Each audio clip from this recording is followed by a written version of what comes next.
What did the 2023 NFL Draft tell us about the direction of the franchises in the NFL?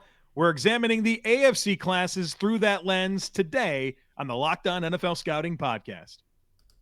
You are Locked On NFL Scouting with the Draft Dudes, your daily podcast for NFL and college football scouting. Part of the Locked On Podcast Network, your team every day. What's better than this? It's guys being dudes here on the Locked On NFL Scouting Podcast. We're the Draft Dudes. I'm Joe Marino from Locked On Bills. He's Kyle Crabbs from Locked On Dolphins. And we are your NFL experts here with you daily to talk team building across the league on the Locked On NFL Scouting Podcast with the Draft Dudes, part of the Locked On Podcast Network, your team every day. We'd like to thank you for making Locked On NFL Scouting your first listen every day, and a big welcome to our everydayers. You know who you are. Those of you who never miss a single episode, we appreciate y'all being here very, very much. This episode is brought to you by FanDuel Sportsbook, official sportsbook of the NFL. Make every moment more. Visit FanDuel.com/lockedon today to get started. Happy fifth-year option deadline day to you here on this Tuesday, May 2nd, 2023, Joe. Yes, happy that day to you as well, which will be a big conversation for us tomorrow. On the podcast. Yeah. Tomorrow's content is fifth-year option related. But today's is kind of an intersection of what we just got done with and where we're going as a podcast, which is really cool. So we're looking at the draft classes of all 32 teams today and Thursday, AFC today. Thursday is NFC. And examining how what their draft class tells us, in addition to what we already know, about where these teams are at from a team building perspective right now. And the objective is to set the table and kind of put these teams in buckets. And then as we go through deep dives of all of your teams in the summer, and we're assessing the rosters and we're evaluating the players and we're measuring position groups against each other, and we'll get the schedule in about 2 weeks. So kind of do our playoffpredictors.com thing probably, Joe. I'm just going to throw it out there for us to do something with it. Maybe not 3 weeks worth of content, but at the very least, we'll do some schedule prediction stuff. It's all going to weave together, but our narratives and discussion around your team are going to be defined by what bucket we think your team falls in and how their actions are corresponding with their attitude and where they're at from a team building perspective. Now, we're going to let your team declare to us what they think that they are, and then we will just acknowledge that and say, okay, if this is what you think you are, then this is how you need to act, and this is what you need to do, and this is how you need to go about building your team. And not all of those teams are on the same wavelength, and that's what I think makes the NFL really fun, Joe. So this is kind of a foundational bit of content for us for the months ahead. Yeah, I'm very excited to do it, and we haven't pre-done any of it, so we've come in with our own thoughts, and so we're going to work together on labeling your team in terms of where they're at in their life cycle as an operation. So I went super southern there for cycle. I have the tier maker prepped. I just flashed it on the screen. For those of you who are on the YouTube channel and want to follow along, we will have a visual component for you to kind of see how the teams are laying out. We'll keep it for the NFC side of things too. So, Joe, are you ready? We have out by alphabetical order, so we're playing no favorites here. Baltimore Ravens are up first as the alphabetical first team in the AFC. Mm-hmm. To bucket this franchise. All right, so the Baltimore Ravens, I think that this is one of the hard ones to start with, to be honest with you. They're definitely a winning operation. There's a team that you look at that's been a playoff contender every single year, but also there's some transitional things happening here with what they did last year defensively with a big scheme shift, and then Todd Monken coming over and taking over this offense, and it feels like that's going to have a different look and feel. They're trying to win, but I might stop short of calling them a long-term contender. They just paid their quarterback. which usually is the indicator of a long-term contender, right? Yes. You have a high-caliber quarterback on a long-term deal. That's usually indicator of, okay, there's a longevity here. So I think that's probably a definition that we need to decide is the transitional component going to outweigh the foundational piece that they now have in commitment? Because if Lamar wasn't under the contract extension, I think it's a team in transition no-brainer. Yeah, I think looking at two things here, paying Lamar what they paid him, even paying Roquan Smith what they paid him, but also you did the thing where you gave Odell Beckham Jr. $15 million for this coming season.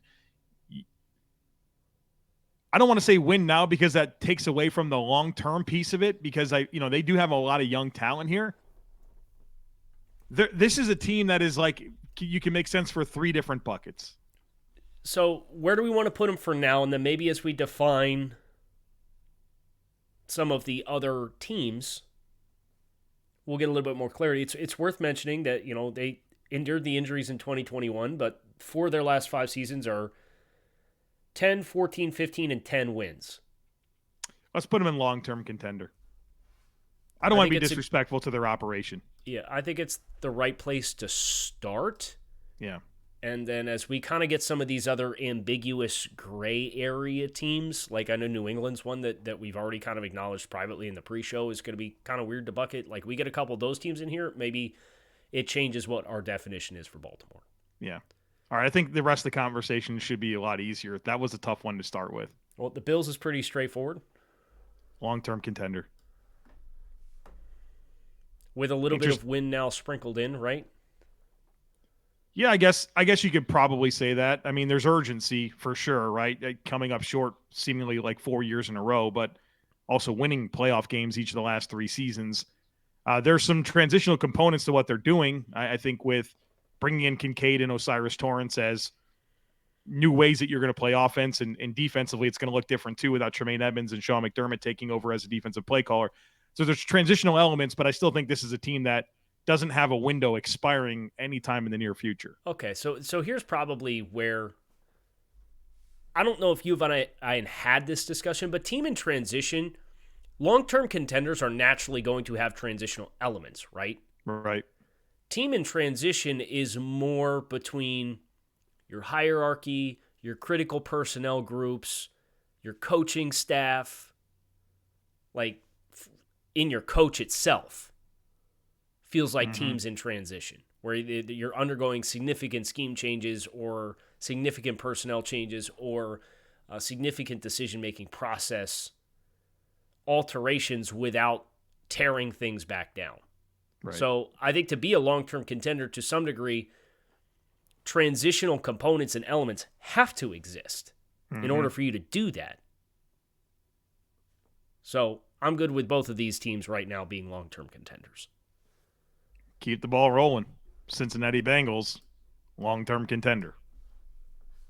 Right, and they also have the luxury of another year, presumably. And even if they give Joe Burrow the cap extension or the contract extension, his cap this year will be quite friendly for that team. The first 2 years, when you finish the last 2 years of your rookie deal, even after you get the contract extension, that's usually like $8-9 million and then like $17 million.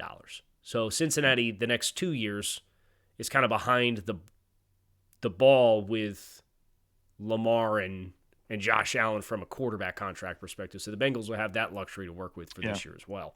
Case in point, Josh Allen's 6-year contract extension starts this year. Year one is this year.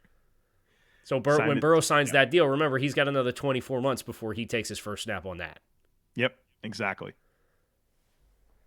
Well, how about the draft class itself with Cincinnati, too? The fact that they are drafting ahead of needs tells you they have a long-term view. 100%. 100% happening there. Now, obviously their premium draft picks were spent to have Deshaun Watson as their quarterback, who's obviously locked up on a very large contract. The problem is with Cleveland is we haven't seen the winning piece of this yet.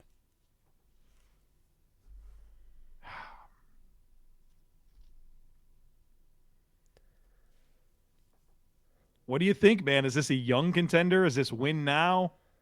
Well, I don't think they are necessarily a young contender because how about their offensive line? Bitonio, Wyatt Teller, Conklin. I think when you give up that level of compensation, it almost puts you into a win-now pressure situation because this is not just the roster, it's the hierarchy of the team. And if you're Kevin Stefanski and you don't win this year, you're probably in trouble. Yeah, you have to show it. You have to show that the direction is the right one. So we're putting them in win now? Yeah, I think so because Stefanski came in there and won 11 games, and they've regressed in the win column in 2 consecutive seasons. And I understand you traded for Deshaun Watson, understanding what the ramifications of that were going to be for your winning competitive window in 2022. But you can't finish with a losing record for 3 consecutive seasons if you're Kevin Stefanski after trading 3 ones for Deshaun Watson. Yeah. This last year was window. the grace year. Now you got to do it, or else you're gonna reset in some areas.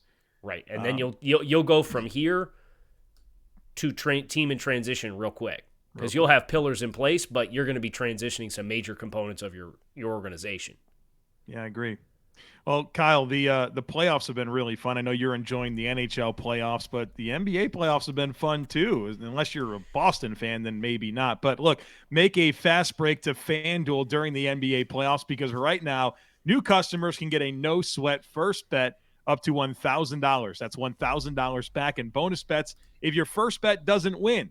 There's no better place to place all your bets on the playoff action than America's #1 sportsbook, which is FanDuel. Like we mentioned, NBA, NHL playoffs, MLB seasons in full swing. You got some futures that you can look at for football. So much that you can get in on when it comes to the action. So visit FanDuel.com/lockedon and get a no-sweat first bet up to $1,000. That's FanDuel.com/lockedon. FanDuel, official sports betting partner of the NBA. You think you're slick, huh? I saw what you did there. What'd I do? Major League Baseball's in full swing. Oh man, that was pretty good, and I didn't even mean to do it. No, you did it. You subconsciously did it on purpose. Maybe so. I'll give myself credit for doing something creative and just enjoy this moment. All right, so we have 4 teams down. Ravens, Bills, Bengals considered long-term contenders. The Browns in a win-now window because of the last 2 seasons of regression from a win column perspective for head coach Kevin Stefanski. Our next team is the Denver Broncos. And this is an interesting one because they just acquired Russell Wilson. They did the Deshaun Watson trade for a QB thing, and it didn't work well. And they brought in Sean Payton. So I think this is a perfect embodiment of where we could find Cleveland a year from now, is I think what the Broncos are now. Yeah, think about the draft capital that's invested in Sean Payton and Russell Wilson. That's a lot, man. It's a lot. So the Broncos class was Mims, Sanders, Riley Moss, J.L. Skinner, Alex Forsythe. Does that, beyond the draft capital wrapped up into a brand new head coach and a quarterback, a veteran quarterback, does that give you any nudge for whether this is a win-now team or a team in transition? I kind of feel like they're in team in transition because it is the first year of Sean Payton. And I think there's going to be some turnover here, I think, with how this looks moving forward. And I'm not sure he has everything that he wants in place to go do it right now. I'm not expecting. You expect the Broncos to be a playoff team this year? I'd be very surprised. No, I don't. But the context clues is the fact that this wide receiver room is what it is, and your first pick was on a wide receiver. Yeah. It's like, well, I didn't pick that guy, and this guy, I want to run my offense. I'm going to need a guy with this skill set. Team in transition feels like the right bucket in my mind. Both sides of the ball, too, really. Right. Houston Texans.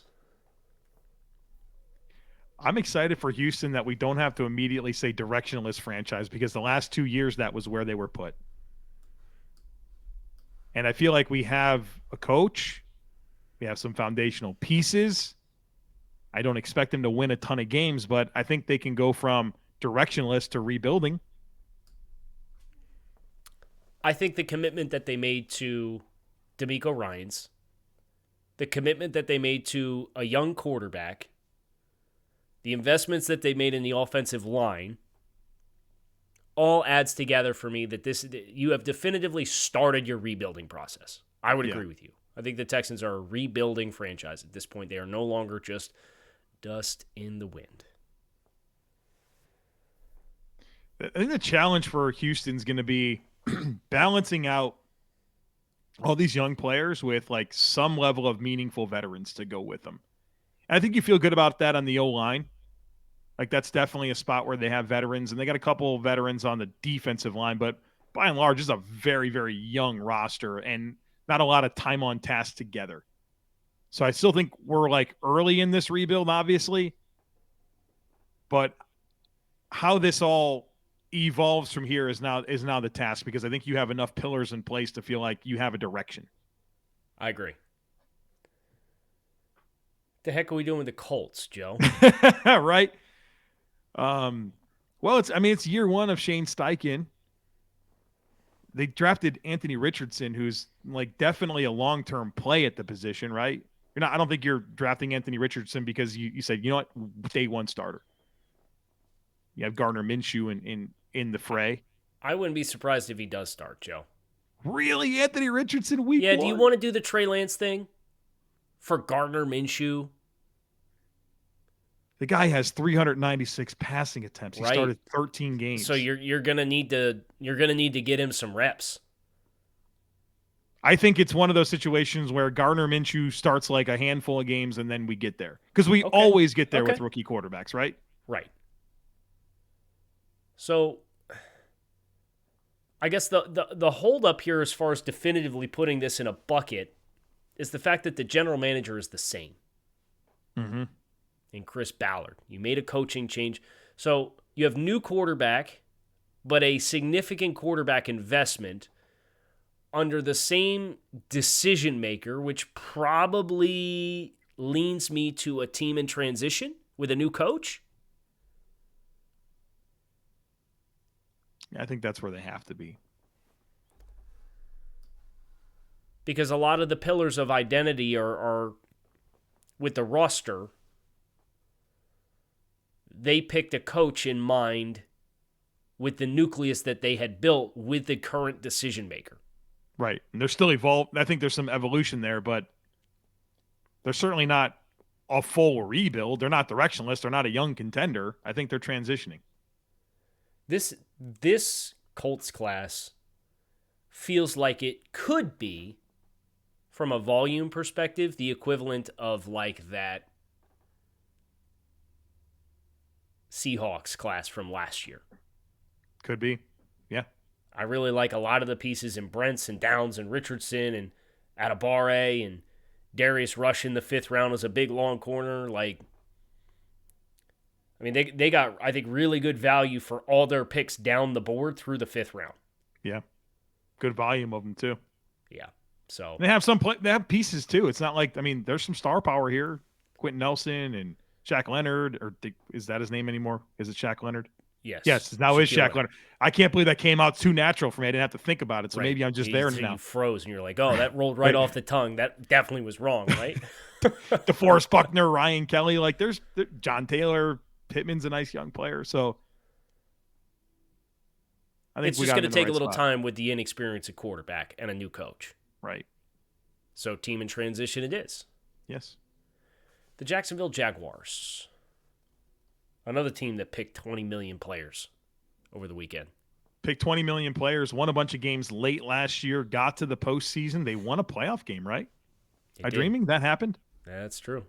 They came back from 28 points down against the Chargers. Oh, yeah, Chargers. The Chargers chargered. That's right. Don't do that. Don't do it to them like that. Fans are listening to this show. Okay.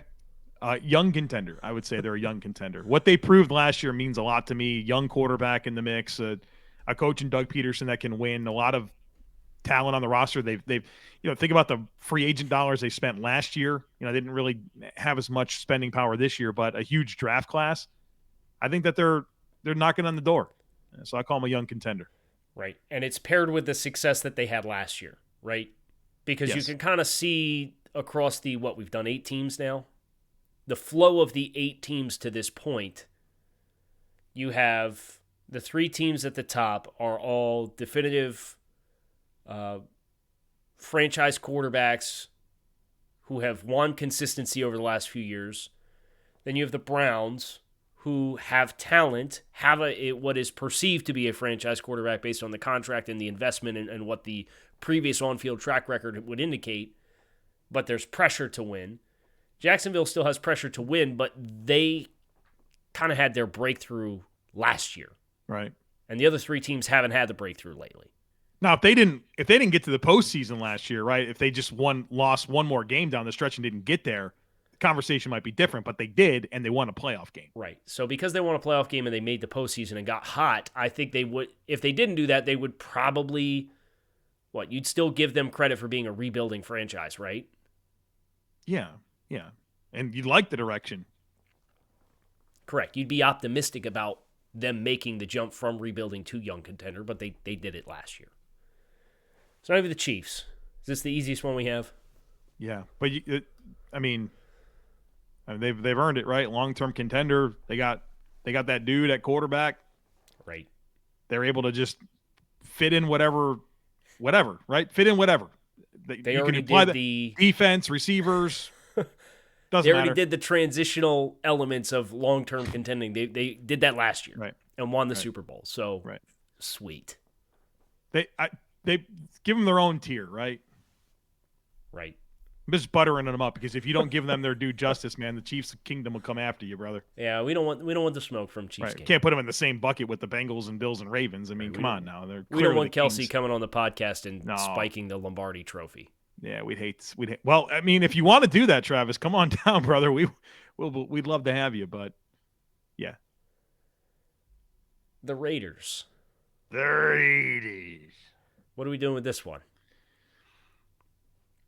This is year 2 of Josh McDaniels. Yeah. And Dave Ziegler. New quarterback. Man, you wish they had a little bit more on this roster. They don't have a lot. They don't. And they're in a tough division. Hold on. I'm floating around producing this thing for a second. I'm pulling something up. Kyle's pulling something up. So we're talking Raiders. Tyree Wilson, Michael Mayer, Byron Young, Trey Tucker, their top 100 picks, Ja'Cory Bennett at 104. Did you find what you're looking for? Dude, this defense is in trouble. The back 7, Spillane, Diablo, Shelley, Epps, Morig, David Long, Nate Hobbs, who's a good player, Darian Butler, Luke Masterson, Amari Burney. Safeties are Roderick Teamer, Jaquan Johnson, Christopher Smith, Isaiah Polamalu. This defense in this division is in trouble. Right. And offensively, I mean, Darren Waller's not there anymore. They have Michael Mayer. We'll see what happens with Hunter Renfrow if he sticks around. Josh Jacobs obviously on the contract, the franchise deal. O-line, they've done nothing to help their offensive line. And you have a fragile quarterback now behind it. Jimmy's struggled with injuries pretty consistently as a starting quarterback. This is a rebuilding roster. Well, yeah, and that's part of the roll of the dice you make when you say Patriot way. So are we going to classify them as a rebuilding roster because the only way that they know how to build a team is to foundationally do it a singular way that nobody else across the league does it? Yeah. I can't call them a team in transition. They clearly have a direction. Right. I think it's rebuilding. The Raiders are rebuilding. Okay. What are your thoughts on a rebuilding franchise using the franchise tag on a running back? think just Josh Jacobs has just proved to be so valuable to them last year. I don't disagree. It's just from a team building perspective, and Jacobs is a good player, and like it's hard to justify getting rid of Jacobs or not. I don't know. Like it's just if you're gonna put the Raiders in a rebuilding bucket and they use the franchise tag on a running back, it's a kind of a limbo, weird space to be. I think they wanted some stability with their offense. The new quarterback coming in. I mean, I know he's played with McDaniels, but new pieces around him. We'll see. Okay. Chargers. Young contender, right? I mean, got to the postseason last year. They got an exciting young quarterback. I'm going to push back a little bit. I'm going to be honest. You don't think they're a young contender? Some of the critical components of this team, the pass rush with Mack, the wide receivers with Keenan Allen, those aren't young players. Yeah, but they just drafted Quentin Johnston. They just drafted Tuli Tuipulotu. I mean, is Khalil Mack's still a good player? Rushers, I mean, guys can rush into their late 30s. They also have, from a cap perspective, I don't know that he's going to be there much longer. Maybe not, but I don't know if that moves me off of it. So they made a offensive coordinator switch, but Brandon Staley's in year 3. Mm-hmm. They improved from year 1 to year 2. They obviously have a young core. Oh, okay. I think there's enough elements here I can get on board with you. That's fair. They're just a team that I think has some major identity pieces that you certainly hope the draft picks that they made are going to pay dividends and allow them to transition so that they can have those transitional elements while sustaining their winning. Well, they haven't even done serious winning yet, right? I mean, they just got to the playoffs last year. Which felt like the breakthrough because of the way that it fell apart at the end of Staley's first year. Correct. Should have been a playoff team 2 years in a row, but right. Shot themselves in the foot. I know everyone's anxious for us to talk about the Miami Dolphins. Well, just come back after a quick break and you'll hear us talk about it. I didn't even take the browser tier maker off the screen here. We just left it up. Talk about the Dolphins here. Good. Probably a young contender. Yeah, I think that's probably there's some win now elements here. Right. There's win now. That was where I was going to say, like, how do we thread the needle between win now and young contender with Miami? Because how big is this window?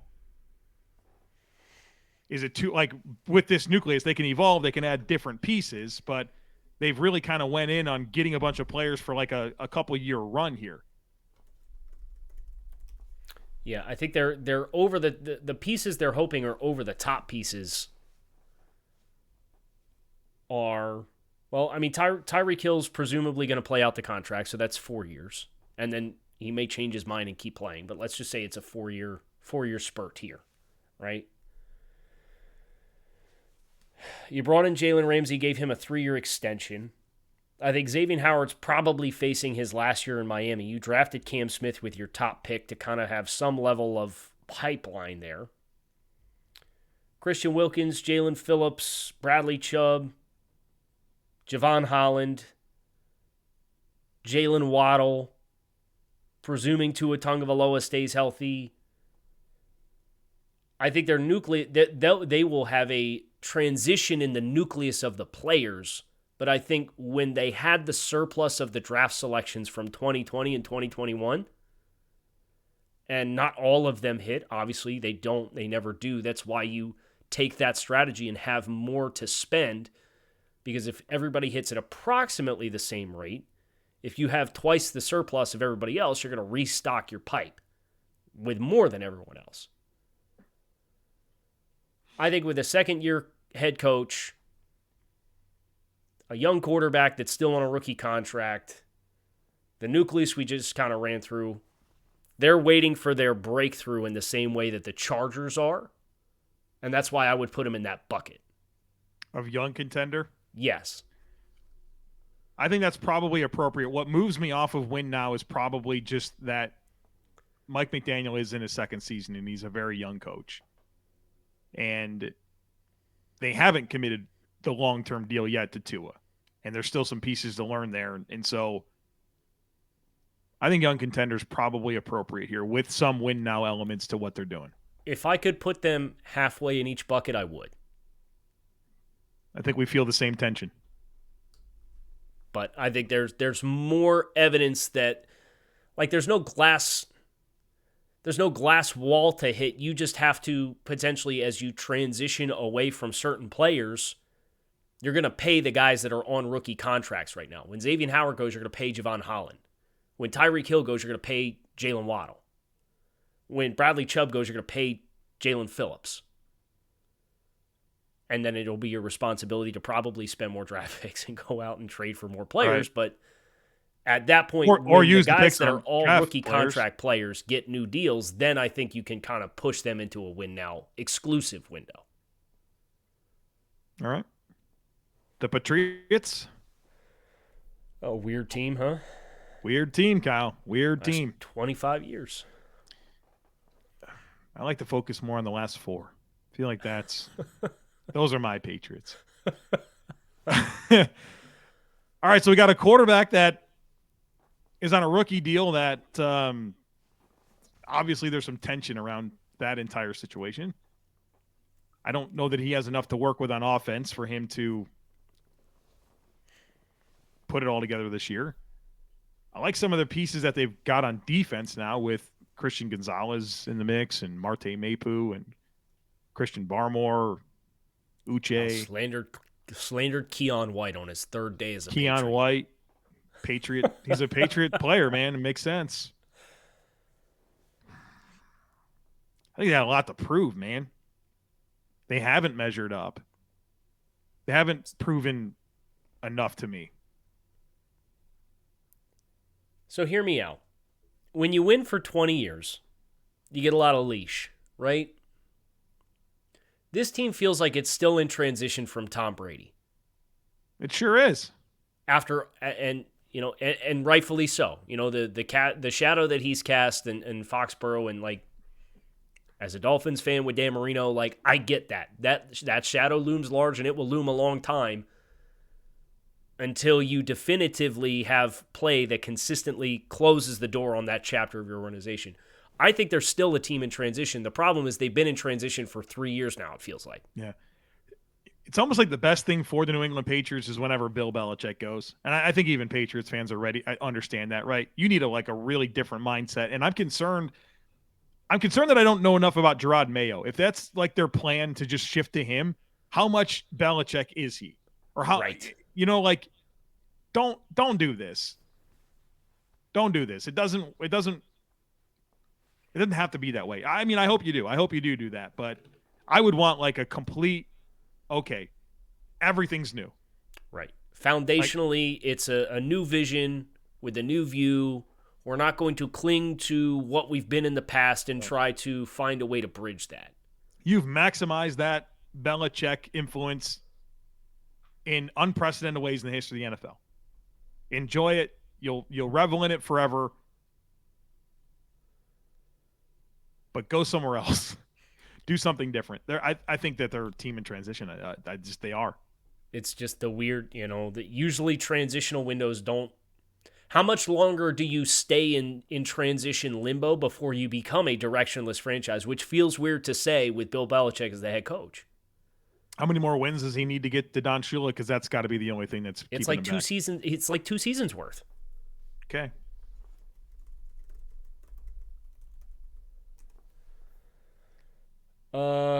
Yeah, I'll tell you right now, Bill Belichick.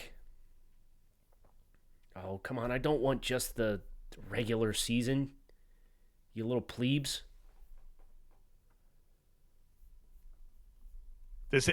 What does Belichick care about, regular season or both? Well, so all-time wins record, Don Shula has 347 and Bill Belichick has 329. So he's 18 wins away. I mean, that might take him 3 seasons, Kyle. It won't be one. So that's, do you have another 2 years of this limbo? And if you do, I mean, even the draft class that they had, did you have questions about the Patriots defense? I mean, I did, but I had more questions about their offense. Right. And we didn't, our first draft pick that we used on offense was Jake Andrews. I don't see a 107. starter. Yeah, he's not going to be a starter for them. And then you drafted 2 specialists, right? And 2 you more traded up for interior Chad Ryland. 2 more interior offensive linemen, and then Kayshon Boutte. Yeah, I don't know about this. They're gonna pound the rock, you know that, and they do have a coaching upgrade in Bill O'Brien, and maybe that's the easiest way to justify. Oh, it's a team in transition. It's an existing quarterback and an existing coach who made a significant coaching change, even though he's already been there before. Team in transition. Let's lock him in. Jets win now. Yeah, they're win now. You gave up that for Aaron Rodgers. You're in win now, and there's pressure to win beyond the market that you're into with the years that the hierarchy of the team has been there. Yep. Which is it's weird because their core roster is pretty young, but it's win now because you're quarterback. And so I think here's where you can differentiate win now for Cleveland versus win now for the Jets. If the Jets don't win now and they have to make a change, I don't think they drop all the way down to rebuilding. I 1,000,000%. Yes, 1,000,000% agree with that. The Jets' floor, if things don't work out, is higher because of how far down on this tier maker board we would put them, because of how young the rest of the nucleus of the roster is.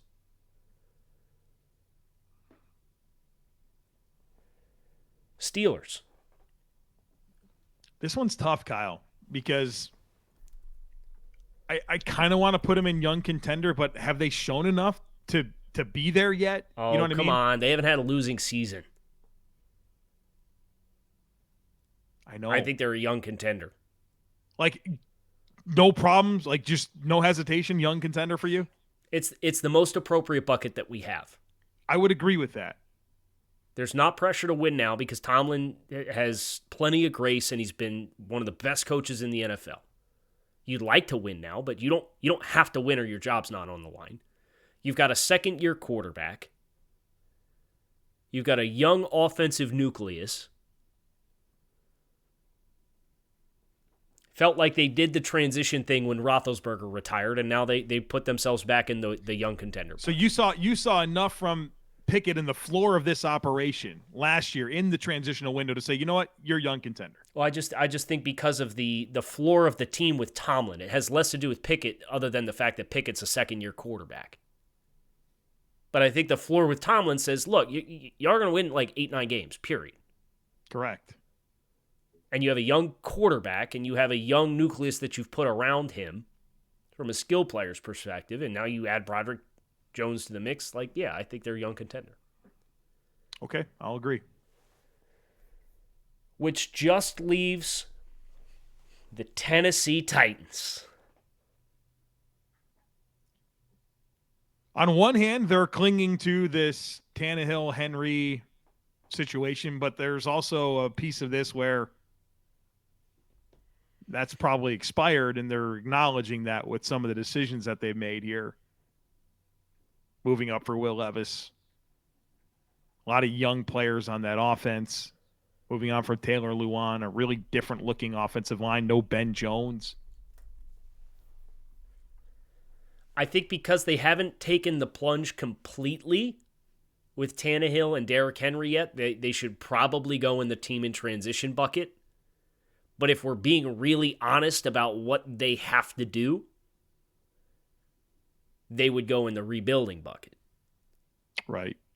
But their actions thus far, I don't know, do the actions of the fact that they've drafted a quarterback on day 2 of each of the last 2 drafts and the reports of floating out Derrick Henry available via trade, does that tell you more about their intent, or does the fact that they haven't done it and they have spent money to try to bridge the gap and transition tell you more? We have to factor in that this is the first year under Rand Carthen as the GM, too. They just paid Simmons $1 bazillion. They asked Kevin Byard to take a pay cut. They really did that, and they admitted to it openly. This might be the weirdest team on here. 100%. Because they got their toes in a couple of different buckets here. Right. If you could put them halfway in rebuilding and halfway in team in transition, you would. But they haven't committed to either. Might be the worst thing for them. Like, congrats on your 7 wins. Right. So the question is, what have their intentions told us more of what they think that they are? What have their actions told us more of what they think that they are? I think that's the key of what we have to answer. I think they are declaring themselves as more of a team in transition than a rebuilding team. I would agree because they stuck and picked at 11, and then they moved up from 41 to get to 33. Yeah. I agree with you. I think that's the right lens to look at it through. Okay. So the AFC is done. And we have 4 bucketed long-term contenders. The Baltimore Ravens, the Buffalo Bills, the Cincinnati Bengals, and the Kansas City Chiefs. Joe, Ravens do feel just a little weird being in that bucket. I agree, but they've been in the postseason. If Lamar was healthy the last 3 years, like, maybe we'd look about it differently. Where do you want to put him, though? I don't have a good answer for you. Do they qualify as a young contender? No, they're a half and half team, man. Right. We started with like the hardest conversation. Right. But you look at the young contenders in Jacksonville, the Chargers, the Dolphins, and the Steelers. They all have quarterbacks on rookie deals right now. They have kind of been like fringe playoff teams, other than Jacksonville, who had a breakthrough to get them into that conversation. Man, I wish they'd have waited to get the Lamar contract done another 2 weeks so we could just put him in. Well, I think that's what tips the it. scales. They paid Lamar. Right. Okay, then our win now teams, the teams with the most pressure to win and need to act accordingly, according to us and diagnosing their actions, are the Browns and the Jets. That feels right. The young contenders, as acknowledged, were the Jaguars, the Chargers, the Dolphins, and the Steelers. Feels right. The teams in transition are the Denver Broncos, the Indianapolis Colts, the New England Patriots, and the Tennessee Titans. And your rebuilding franchises are the Texans and the Raiders. Congratulations to the AFC. Everyone, to some degree, has a vision. There are no directionless franchises on this side of the conference. Yet. Give it a year, baby. Give it a year. That is going to do it for this episode of Locked On NFL Scouting. Tomorrow is discussing fifth-year options, ones that were not picked up, what went wrong with those.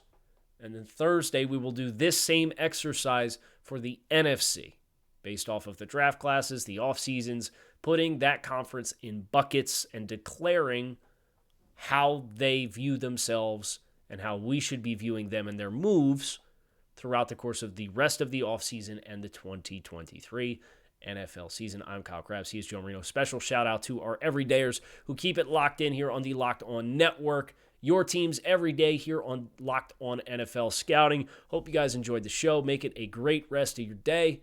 We'll be back to talk to you all again tomorrow. Peace.